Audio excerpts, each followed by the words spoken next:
Pemirsa, hutang kereta cepat Wush kini melesat berpacu dengan waktu. Di tengah polemik siapa yang harus membayar hutang jumbo Wush, Mahfud MD menyebut ada dugaan markup proyek. KPK kini didesak untuk segera mengusut dugaan markup proyek yang disebut Luhut Binsar Panjaitan sudah busuk sejak awal ini. Kita akan membahasnya bersama Wakil Ketua Komisi 5 DPR RI, Syaiful Huda, dan mantan penyidik KPK, Yudi Purnomo Harhab. Selamat malam Pak Syaiful, Mas Yudi, apa kabar? Malam Mas Iqbal, malam Pak Saiful. Malam Semoga Mas selalu Yudi. sehat. Mas Yudi, saya ingin ke Anda terlebih dahulu. Apakah KPK bisa langsung bergerak tanpa menunggu laporan, Mas Yudi? Ya, sangat bisa sekali ya dalam kasus korupsi itu memang KPK tidak perlu menunggu ya adanya laporan ataupun pengaduan walaupun KPK mempunyai Direktorat Pengaduan Masyarakat (Dumas). Karena kita tahu kasus korupsi ini hak dan kewenangan KPK dalam melakukan proaktif investigation ya, investigasi yang proaktif itu sangat terbuka sekali peluang untuk kemudian kasus-kasus yang menarik perhatian masyarakat langsung tim KPK bergerak, karena tidak pernah ada kasus korupsi ditanyakan siapa pelapornya atau bagaimana cara menemukan kasus tersebut. Karena yang ada dalam kasus korupsi adalah bagaimana konstruksi perkaranya, seperti itu Mas. Jadi KPK bisa kok langsung. Nah, tadi kan KPK juga sudah menyatakan ya melalui Pak Asep Guntur, Deputi Bidang Penindakan, kalau Bang Asep ini yang kemudian menyampaikan kepada publik ya selaku PLT Deputi Penindakan, artinya kewenangan yang dimiliki oleh beliau sebagai deputi kan mulai dari penyelidikan, penyidikan, penuntutan dan eksekusi. Bisa jadi sekarang prosesnya itu sudah KPK proaktif di ranah penyelidikan ya, direktorat di bawah beliau untuk melakukan full bucket ya, pengumpulan bahan keterangan. Artinya tim sudah mulai bergerak, dan tentu bagaimana cara mereka bergerak ya, pertama mereka harus punya konstruksi kasus dulu di dalam pikiran teman-teman ini ya sebelum bergerak. Kalau saya melihat dalam kasus ini kan pertama ini bukanlah kasus yang fiktif ya. Karena ada apa namanya kecepatnya ada. Kemudian yang kedua, ini bukan kasus yang mangkrak, buktinya jalan kok. Saya juga kalau tidak salah 2 atau 3 kali gitu ya naik ya, berarti tidak masuk bahwa ini adalah proyek fiktif ataupun proyek mangkrak. Yang bisa dilakukan adalah sekarang tim penyelidik akan mencari ya apakah ada kerugian keuangan negara di sini dalam artian ada markup ya, karena sambil juga bersinergi, saya melihat sampai saat ini saya belum menemukan adanya orang-orang yang mau menjadi whistleblower ya terkait dengan adanya kickback, adanya suap menyuap ataupun adanya pemerasan. Maka saya pikir penyidik akan mulai runut nih ya, mereka akan bermain di ranah bukan dari kebijakan dulu ya, tetapi dari akhir dulu ya, artinya seperti teknik makan bubur ya, artinya mereka mulai menyelidiki atau pull bucket dari apa saja yang bisa mereka lakukan, misalnya terkait dengan pembangunan stasiun-stasiun, kemudian Baik pengadaan Mas Yudi, tanah kita tahan ya, dulu ya, karena itu apakah nanti juga akan pengadaan menjadi tanah poin itu yang akan diperiksa, juga nanti akan diurut-urut soal perjanjian awal, kemudian siapa yang melakukan negosiasi sehingga terjadi pembengkakan biaya seperti itu. Nah artinya Pak Syaiful, proyek ini digadang-gadang menjadi kebanggaan Indonesia dan memang tidak terbantahkan sudah dinikmati oleh masyarakat, meskipun hanya sebagian kecil yang menikmati. Tapi di sisi lain soal hutang ini kan juga memantik diskusi publik ya, berpacu dengan waktu dan terkait juga dengan dugaan markup. Nah, Komisi 5 ini yang melakukan pengawasan terhadap proyek strategis nasional di sektor transportasi.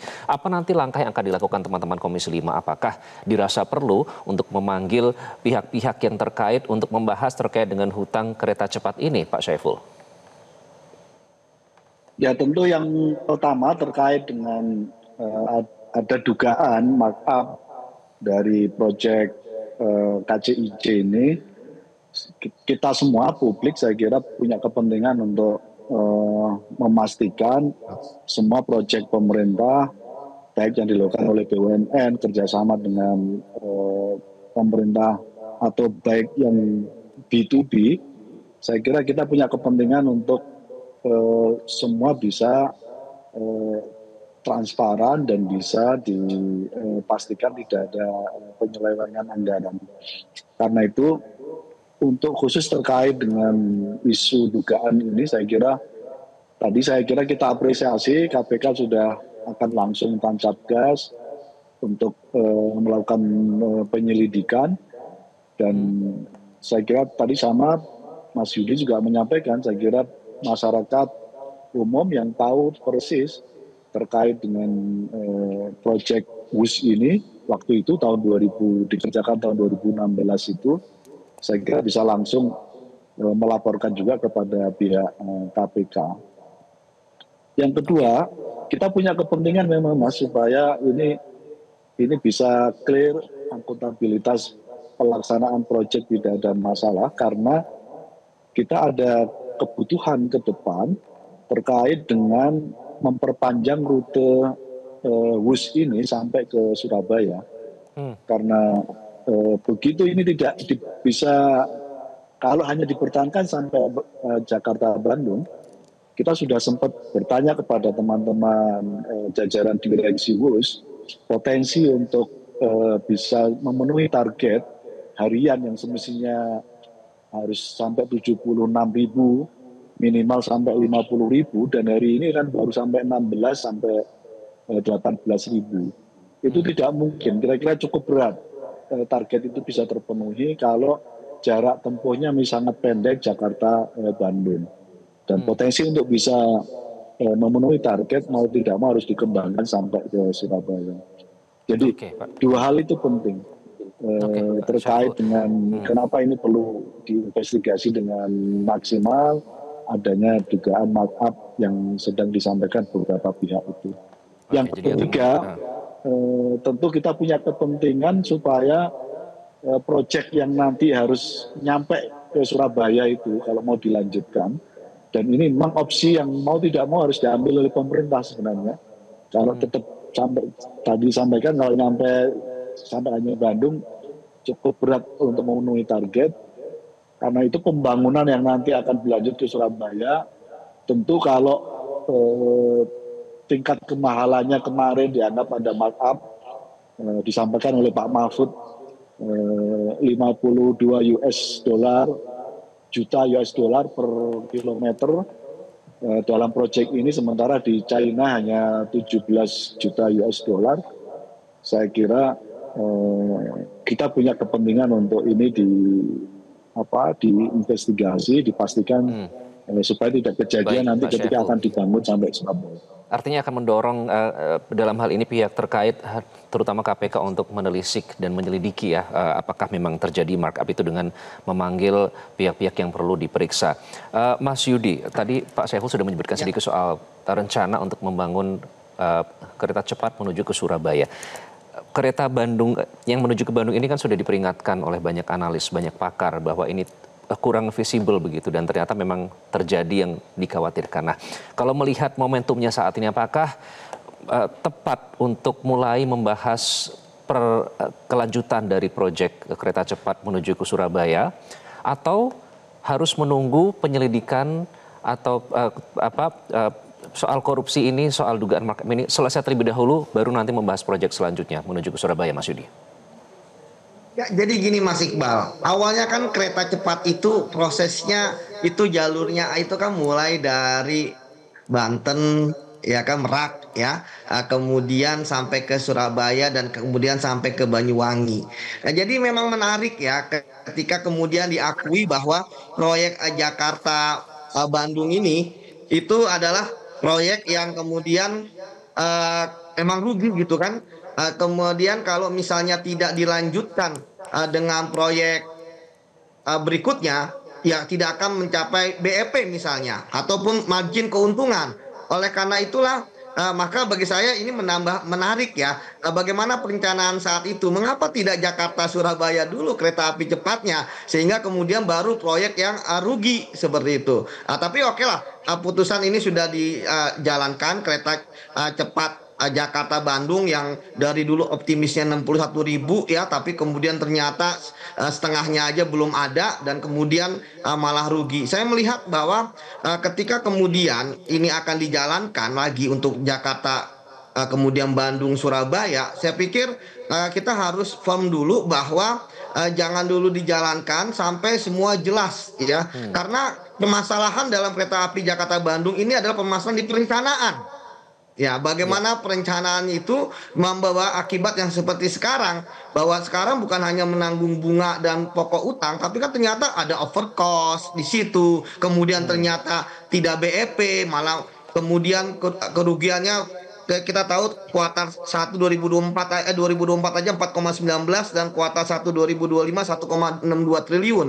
Jadi saya harap bahwa kalau misalnya ingin tetap dilanjutkan, saya pikir menunggu dulu prosesnya sehingga ini bisa oke. belajar ya bahwa oh ternyata kita jangan menggunakan skema B2B misalnya. Kita menggunakan skema G2G yang lebih baik ataupun kemudian pinjamannya itu dalam bentuk mata uang apa gitu. Sekarang kan ada mata uang dolar, ada mata uang Hmm. yuan yang bunganya beda-beda. Ya termasuk pelaksananya ya apakah tetap mempertahankan adanya jasa marga, adanya KAI. Kalau KAI mungkin wajib lah. Kemudian PT Perkebunan, ya termasuk Wijaya Karya. Jadi saya pikir memang banyak hal yang perlu dievaluasi, dipelajari, ya sebelum kemudian mau membangun proyek kereta api cepat Jakarta Surabaya yang dilanjutkan dari Jakarta Bandung ini. Begitu Mas Oke, jadi Iqbal. harus diselesaikan dulu supaya untuk menjadi evaluasi jangan sampai terulang kesalahan yang serupa, terutama dalam transparansi pembiayaan ya.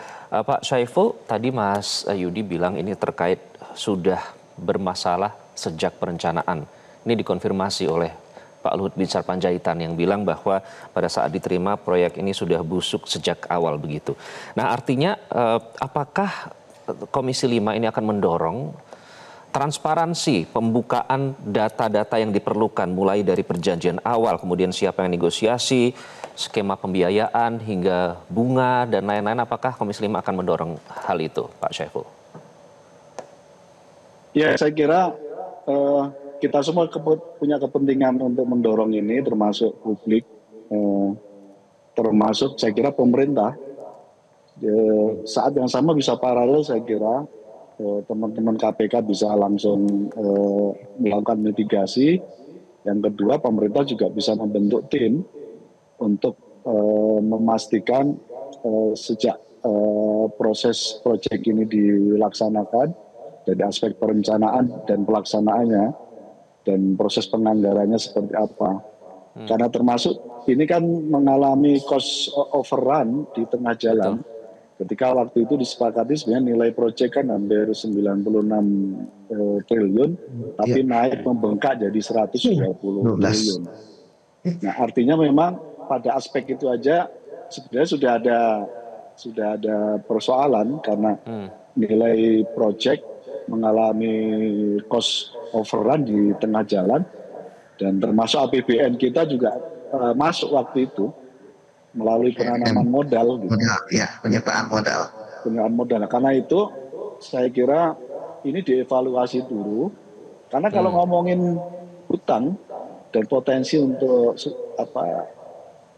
kita bisa menyelesaikan target mau nggak mau ini harus diperpanjang rutenya sampai Surabaya. Nah sebelum proses itu dilakukan saya kira pemerintah perlu kita dorong untuk membentuk tim khusus untuk mengevaluasi terkait dengan mulai pelaksanaan proyek dan sampai hari ini. Kalau melihat urgensi dari yang Anda sebutkan tadi, apakah nanti akan ada upaya politik seperti membuat pansus misalnya untuk membahas khusus masalah soal hutang yang membuka kemudian dugaan markup ini?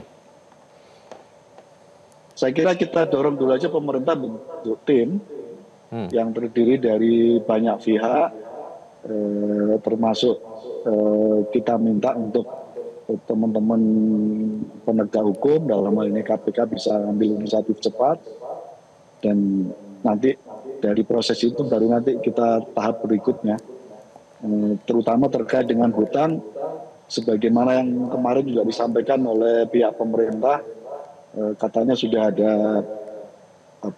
perbincangan awal untuk melakukan restructuring terkait dengan hutang ini yang akan diperpanjang dengan pihak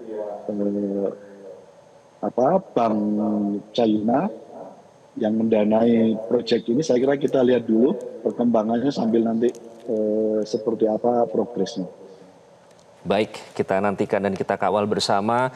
Terima kasih Pak Syaiful dan Mas Yudi sudah bergabung dengan Prime Time News. Download Metro TV Extend sekarang.